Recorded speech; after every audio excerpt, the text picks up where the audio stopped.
I guess overall thoughts, first of all, on the way your team played and the keys to getting your victory tonight. I thought we played well.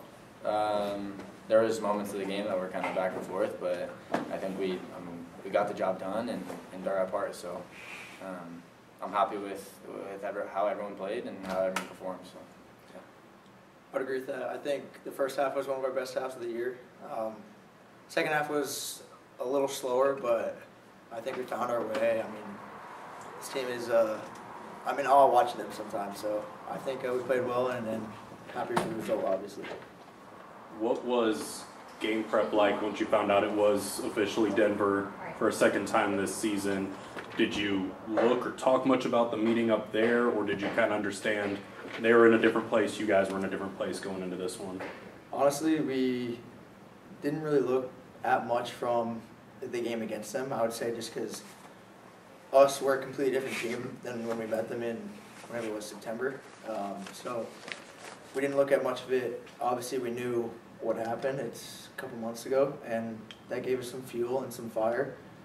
So, yeah, to answer your question, not too much. We didn't talk about it too much. I think honestly, everyone's mindset was just get revenge. We went there and we did not play our best game in any way, and the score showed it. And tonight everyone came out and put everything on the line and did their job. So, yeah. You go into the locker room at halftime with a 2-goal lead. A year ago, you went into the locker room with a 2-goal lead. How much, if at all, did you guys revisit the game against Vermont last year as you prepared for the second half tonight? It was mentioned, but not for too long. We knew we had this game ahead of us. We know we had been in that position before, but we didn't talk about it. Yeah. It definitely popped into my mind, can't lie. But every game's a different game, so you expect the team to come out and raise their level. So we knew that we had to give everything and kind of match it, and I think that's what we did. So. How much? Obviously, postseason soccer. You lose and your season's over. You add in the elements, a good team. How much was get the ball on goal and see what happens? Was that ever a discussion coming into this one of just, it might not be a perfect shot, but if you just get it on target, something might happen for you guys? In a day like this, with the weather, you have the field, every ball will just skip and skip. So kind of in these scenarios, in these situations, you kind of just, put the ball on net and see what happens, see how the keeper can deal with it. And with my goal today, I think that's kind of what happened. And keeper let it go through his hands, and 1-0 up. So you never really know what can happen. So yeah. Yeah, as a goalkeeper, it's very tough conditions. You got to make your mind up. You got to decide what you're going to do with the ball. Obviously, catching the ball is much more difficult with rain coming down for 90 minutes.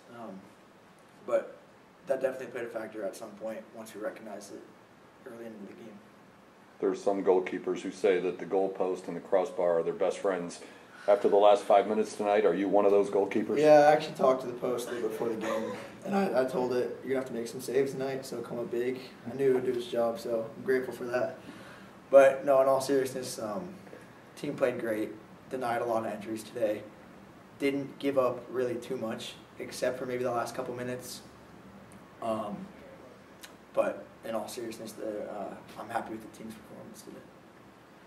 What's that like, especially, they get the second or the first goal to get one back, that at that point they're really pressing for that equalizer. How do you kind of mentally stay focused? Bailey, how does your position change a little bit in those moments? For me at least, I have to start to drop in a little more than I would like to. But I think, that they're going to keep coming at you and keep whipping in balls and keep whipping, doing everything they can to put the ball in the box.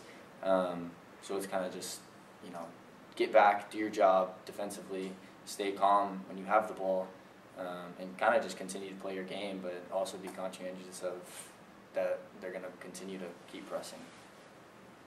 Stopping a penalty kick is hard enough.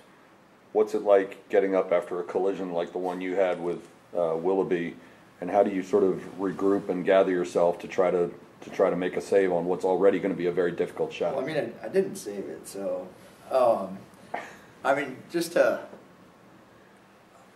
it's kind of an annoying answer probably for you, but you just have to recognize the situation you're in, and playing on the field, and everyone on the team can tell you, whatever situation you're in, you just have to be mentally prepared for it, and that's the position that I put myself in. So I just had to stay focused on it, and PKs are hard to save, so it's not that I wasn't focused, but yeah, I just had to recognize the situation I was in.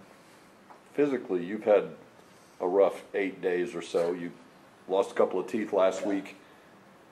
Is it your hockey background that helped you sort of regroup and throw yourself into because you had a bunch of collisions out there tonight. Yeah. Was there any hesitation? How do you get that back, that courage, that aggressiveness? Oh, I never really left. I have two older brothers. I grew up playing hockey, like you said. They throw me into the goal. Just because I'm the youngest brother, so they just throw me in the goal, and I've gone through some battles. This is news. Besides this, well, this wasn't stitches, but I have 6 sets of stitches in my face and a set of staples in my head at some point in my life, just from sports. So it doesn't really stop me from doing anything. And then just for you guys, you have now another home game. You guys have been so good here. Obviously, it's a place you're comfortable, familiar with. What does it mean to be now playing a game of this magnitude out on that field next weekend? I mean, just looking forward to it, honestly. I mean, we are preparing for, and like we know what's coming, and we're going to prepare for it. So, I mean, it does feel nice to be able to play at your home, because it really does play a part in your game. Bringing the energy and having all the fans there, and the people that you know. So, yeah, it feels good to be able to play at SMU.